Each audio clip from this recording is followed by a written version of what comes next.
Hey, welcome to week 8 of Explore the Bible. Today we enter a new passage, a new book. We're going to be changing from Ezekiel to Daniel, staying in the Old Testament and with prophet, but Daniel. Some great passages here, great stories. Many of them are familiar to those of you that have been around the Bible for a while, but some great passages. So I'm excited about us looking at these. Before we do, be sure and like, subscribe to our channel if you haven't already.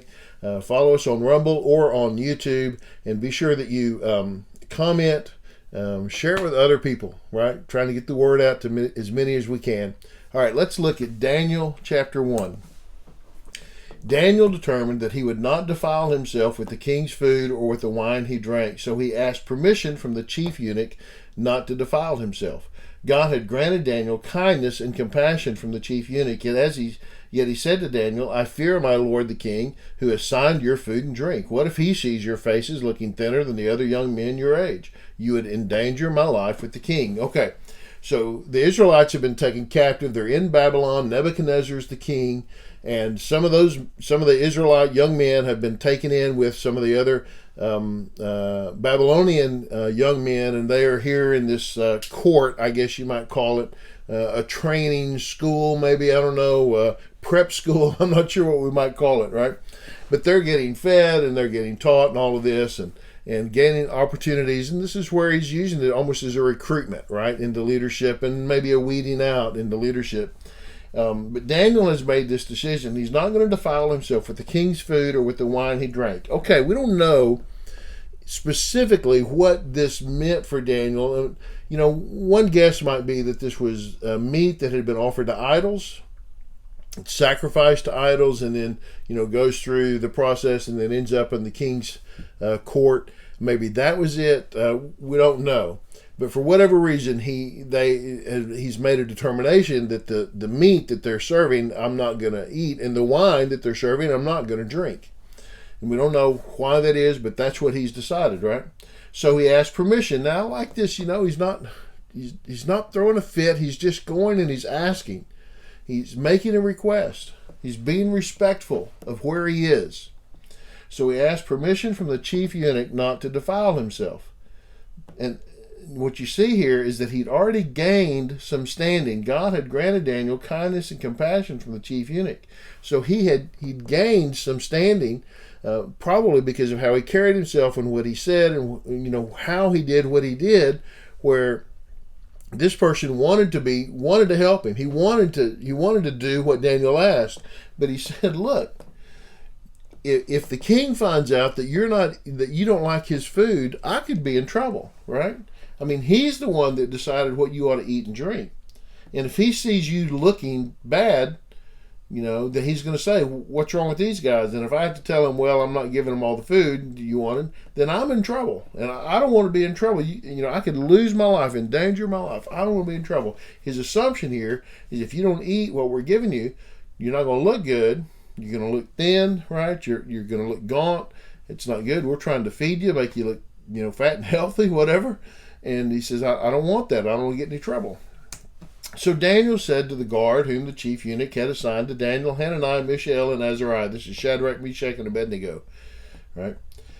Please test your servants for 10 days. Let us be given vegetables to eat and water to drink. Then examine our appearance and the appearance of the young men who are eating the king's food, and deal with your servants based on what you see. So Daniel says, look, I'm willing to put my belief to the test. I'm willing to take a stand for it, and let's just see what happens. Give us 10 days. We'll eat the food that we think we ought to eat. You know, just drink water. They can eat everything.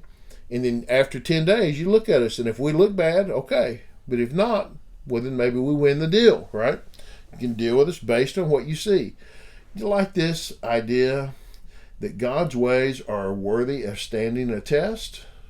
And they're willing to live by their convictions, to say, hey, this is what we believe, and we're going to live by this, and we believe that by following God, we'll stand up to any test you give us. I love this, because I think too many times we shy away from the challenge to our beliefs. We shy away from the challenge to Christianity, and we just want people to just leave us alone or just accept it like it is, but not enter into the conversation. And Daniel said, no, we'll do this. You got a challenge, we'll take it. No problem. Okay. So he agreed with them about this, and he tested them for 10 days. And at the end of the 10 days, they looked better and healthier than all the young men who were eating the king's food. So the guard continued to remove their food and the wine they were to drink and gave them vegetables. All right, so they convinced him, right? They did this test, and he was convinced they look better, actually. It's not that they look as good, certainly not worse. They actually look healthier than the other guys do. Now, I'm not advocating this diet, although I probably ought to be on this diet, right? But this was for where they were and what was going on. This is what he said. So this is what happened, all right? Now, we get to a key part of this whole story of Daniel is right here, okay? The king interviewed them, and among all of them, no one was found equal to Daniel, Hananiah, Mishael, and Azariah. So they began to attend the king. In every matter of wisdom and understanding that the king consulted them about, he found them 10 times better than all the magicians and the mediums in the entire kingdom. Daniel remained there until the first year of King Cyrus. So you have these guys that in one area of life, which is what they ate, the Lord had blessed them when they had been faithful to how God had led them. And now you see that the king now is beginning to talk to them, and he said, these guys, I like these guys. He picks out these 4 Jewish guys, right? And they began to work just for the king, to just be around the king. They're like rising up to the top of the class, right? They've come to the top of the class, and so let's bring them in where they talk to the king. And look what the king does. The king's testing them, right? In every matter of wisdom and understanding the king consulted them about, he found them 10 times better than the magicians and mediums. So he's got his other advisors over here, which you see how he's doing business, right? Look who the king is talking to. He's talking to magicians and mediums. So he's talking to these people that claim to have some kind of a spiritual connection to the gods, or those people who claim to be able to perform magic acts and somehow gain wisdom and all that from them. And what does he find? That these 4 Jewish guys who are relying on the wisdom that God has given over the centuries, right? Over the centuries that have come down through Scripture to them, they're relying on that. They're living that out. He finds them 10 times better than all these other guys. And these are young men, and yet they have more wisdom than all of these other, however old they are, younger, older, magicians and mediums, those who are seeking wisdom from outside of God, those who are seeking worldly wisdom, who are trying to figure it out some other way, that those who are relying on the Lord have much more wisdom than those who aren't. Now, it's just not an accident, is it? It's just not an accident. This is who they are. They're just living out their faith. And now, obviously, these 4 guys are deeply committed to their faith, and they are knowledgeable. They know, right? But they have chosen in a strange world, in a culture that it completely rejects, and that has reason to reject it because they've just conquered it, right? Taken them captive.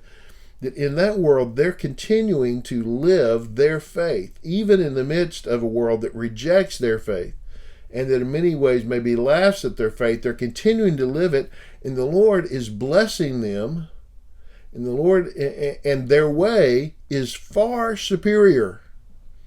Far superior. I just say again, I think that we need to be willing to enter into the marketplace of ideas with our Christian thought and not just shrink from it, but present gospel teachings, present biblical teachings, and realize that those things are better. Doesn't mean everybody's going to like them, but the truth is it's more wisdom. It's wiser. It just is. And here they have, from the very beginning, established this is how we're going to act and this is how we're going to live. They've established, I think the lesson is about integrity, and they've established this, right? This is what we're going to do. This is who we're going to be. And if you don't like it, well, then you cannot like it. But, again, they're going to benefit from the godly men that they place in these leadership spots, right? Daniel remains there until the first year of King Cyrus, which speaks to his ability to be a long-standing servant. there in Babylon. Thanks for watching. Hope that's helped as you study, as you prepare, as you teach. Thanks so much. I really appreciate those of you that every week you're out there teaching the gospel, teaching God's word to others. God bless you for that. Subscribe to the channel, like, comment, let us know what's going on, share it with others. We'll see you next week.